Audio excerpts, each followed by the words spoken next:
A standard rocket-propelled grenade, specifically the widely proliferated RPG-7, utilizes a shaped charge warhead capable of penetrating over 300 millimeters of rolled homogeneous armor. This lethality profile, combined with low cost and ease of use, makes it the primary anti-armor threat in asymmetric warfare environments. Traditional passive armor solutions add prohibitive weight and often fail against tandem charge warheads. Active protection systems fundamentally change this dynamic by engaging the threat outside the vehicle's blast radius.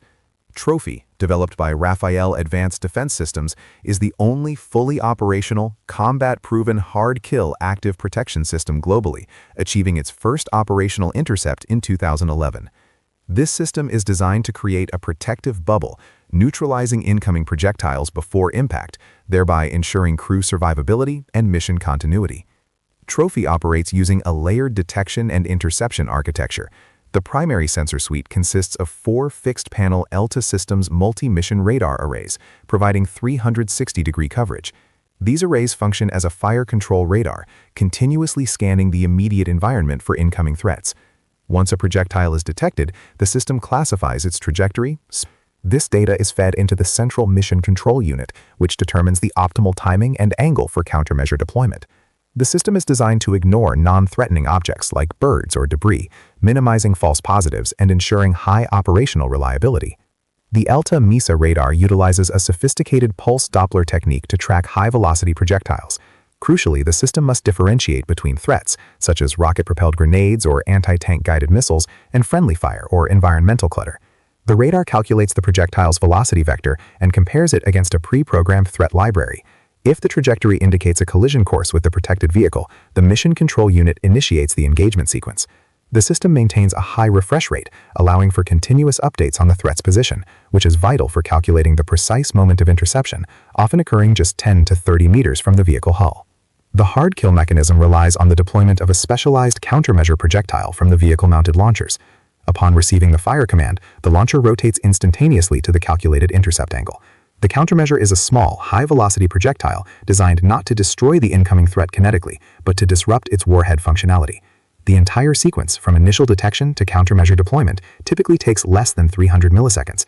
This rapid response time is essential because an RPG-7 travels at approximately 300 meters per second, leaving minimal reaction window for close-range engagements. The system must also ensure that the countermeasure blast does not endanger nearby dismounted infantry. Trophy utilizes multiple explosively formed projectiles, or MEFPs, as its primary interceptor payload.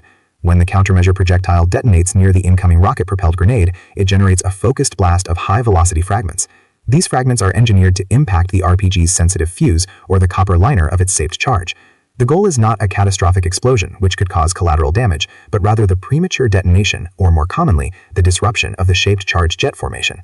By preventing the coherent formation of the molten copper jet, the RPG's armor penetration capability is effectively neutralized, rendering the threat harmless before it reaches the vehicle. Trophy is fielded in several variants tailored to specific platform requirements. Trophy Heavy Vehicle, the heavy variant, is integrated onto main battle tanks like the Israeli Merkava and the U.S. Army's M1A2 Abrams, managing the higher power and weight demands of these platforms. Trophy Light Vehicle, the lighter version, is designed for medium armored vehicles, such as the Stryker and Namer Armored Personnel Carrier. Integration requires deep modification of the vehicle's power management and hull structure to accommodate the radar panels and countermeasure launchers. The U.S. Army acquisition of Trophy for 4 Abrams brigades represents a significant foreign military sale, standardizing this Israeli technology within NATO forces. Rafael Advanced Defense Systems maintains a near monopoly in the combat-proven hard-kill active protection system market, giving them significant pricing power. The business model involves high initial non-recurring engineering costs for platform integration, followed by recurring revenue from system maintenance, software updates, and the sale of expensive interceptor rounds.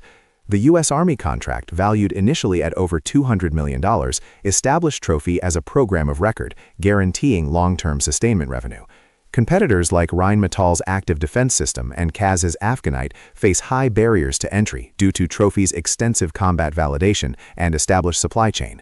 Exporting Trophy technology is subject to stringent Israeli defense export controls and, crucially, U.S. International Traffic in Arms Regulations, or ITAR, due to the integration onto U.S. platforms like the Abrams. The U.S. Army requires specific technology transfer agreements to ensure sustainment capabilities within the U.S. defense industrial base. This often necessitates co-production agreements and the establishment of U.S.-based manufacturing facilities for key components, mitigating reliance on foreign supply chains while protecting proprietary Israeli technology regarding the multiple explosively formed projectile design and radar algorithms. Compliance adds significant overhead to the unit cost. While Trophy is a hard kill system, modern vehicle protection often employs a layered approach, combining hard kill with soft kill countermeasures. Soft kill systems, such as infrared jammers or laser dazzlers, aim to disrupt the guidance systems of incoming missiles, particularly anti-tank guided missiles, before they enter the hard kill engagement zone. Integrating these systems requires a unified mission control unit capable of prioritizing threats and coordinating the response. For instance, a detected laser-guided missile might first trigger a soft-kill jammer, reserving the limited hard-kill interceptors for unguided threats like rocket-propelled grenades. This optimization maximizes the system's overall effectiveness. Future active protection system development focuses on addressing emerging threats, particularly top-attack munitions and loitering drones. The trend is moving towards Modular Open System Architecture, or MOSA, allowing different manufacturers' sensors and effectors to be integrated seamlessly onto a single platform. This reduces vendor lock-in and accelerates technology insertion. Next-generation systems aim for reduced size, weight, and power consumption, known as SWaP, making active protection systems viable for lighter tactical vehicles. Furthermore, improved sensor fusion, combining radar data with electro-optic and acoustic sensors, will enhance threat classification accuracy and reduce the minimum engagement range, allowing protection even in dense urban environments.